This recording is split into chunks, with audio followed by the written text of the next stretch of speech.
Hello. We're going to do a chord. I'm back. So this first video is going to be my first official video of 2017. And the video is going to be on kind of a what instrument should you buy your child for their first instrument, where you should and probably shouldn't buy it from, and what to kind of like expect in the process, if that makes sense. All right, so starting off simply, should you buy an instrument, say, off of a site like Craigslist or an eBay? My thought process is no. Those sites are perfectly fine once the person playing the instrument gets to a certain level to where they can really identify what they want to get out of the instrument. Also, they're good for a beginner if you have like a professional or a high level player there with you to kind of like guide you through the process. And okay, here goes a good example. It's like if you're gonna go buy a used car, it's probably a good idea to bring along that that mechanic friend of yours. That way they can like look under the hood and see what's wrong, what might be an easy fix, or give you some like a real life understanding of what you're getting yourself into. And if you don't have that knowledge yourself and you can't seek it out, then you should stay away from used instruments at the very beginning. So going beyond that, I would stay away from a Craigslist, the eBay, and kind of stay on the brick and mortar side of things.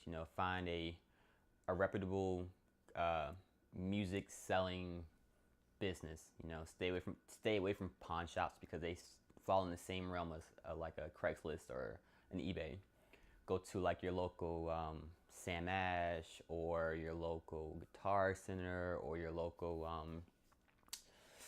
music and arts, stores that cater towards just music selling, music instrument selling. And it doesn't stop just there.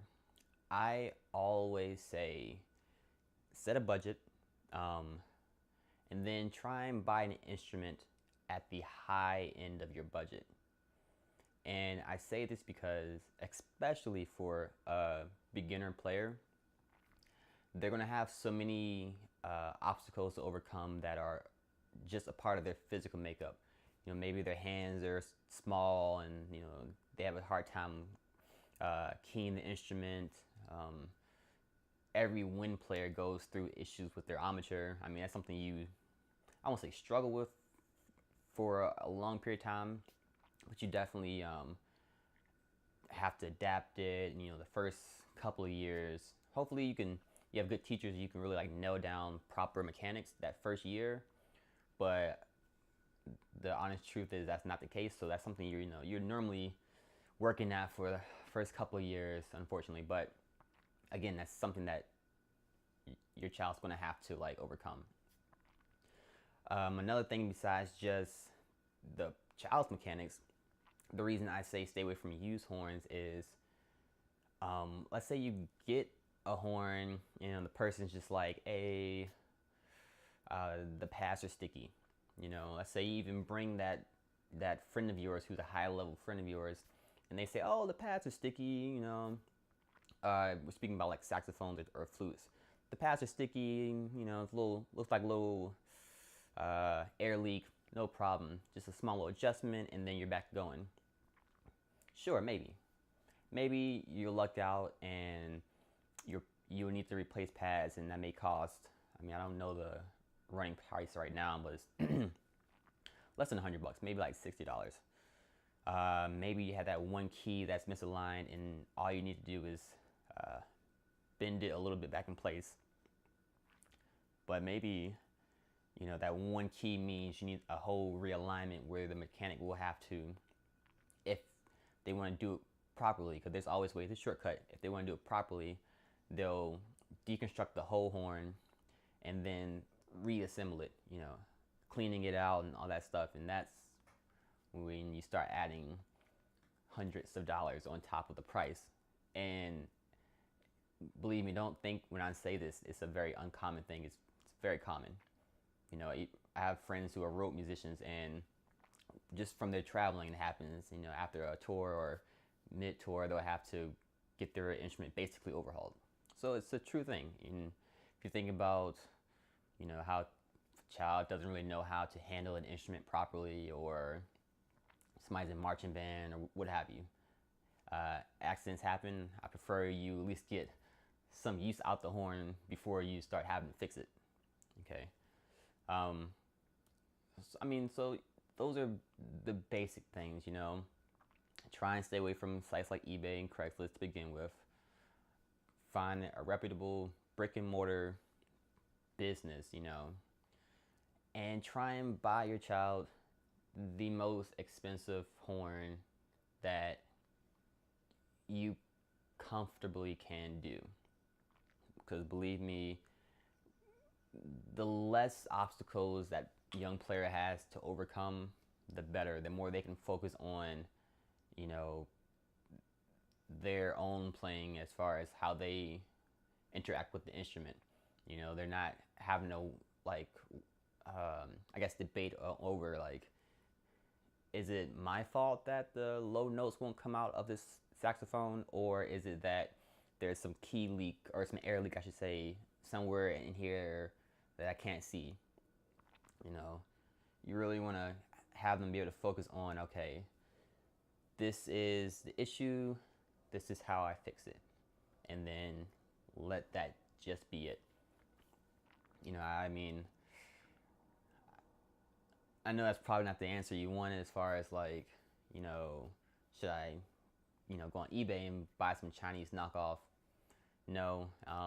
One last little quick reason why you should buy a brand named, or like a well-known brand, just to begin with, is when things start to break, they're actually fixable, and fixable at a reasonable cost when there's a supplier that supplies those particular parts. Yeah, so these things, I mean, I would really put this video for all instruments. If we're going to go over particularities, definitely woodwinds. You want to buy those new. Brass as well, because even though there's less moving parts, you know, when something does break, I feel like it adds up a lot of money, you know, because let's say you get a trumpet or a tuba or whatever that has valve instruments, and they're sticking, and the person says, oh, just need some valve oil, maybe. Or it could be that your casing inside is messed up. So, I mean, I don't want to get too crazy, too technical, but yeah. Brick and mortar, as much as you can spend, and something you can't buy, but definitely give positive support to your young player. Help them out.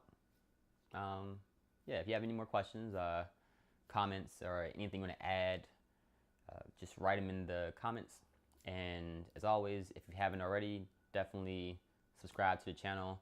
I'll be having additional music related videos coming up, tips from professionals who play instruments, and I don't know, just trying to make this new year, new content, and yeah, that's it. All right, thank you.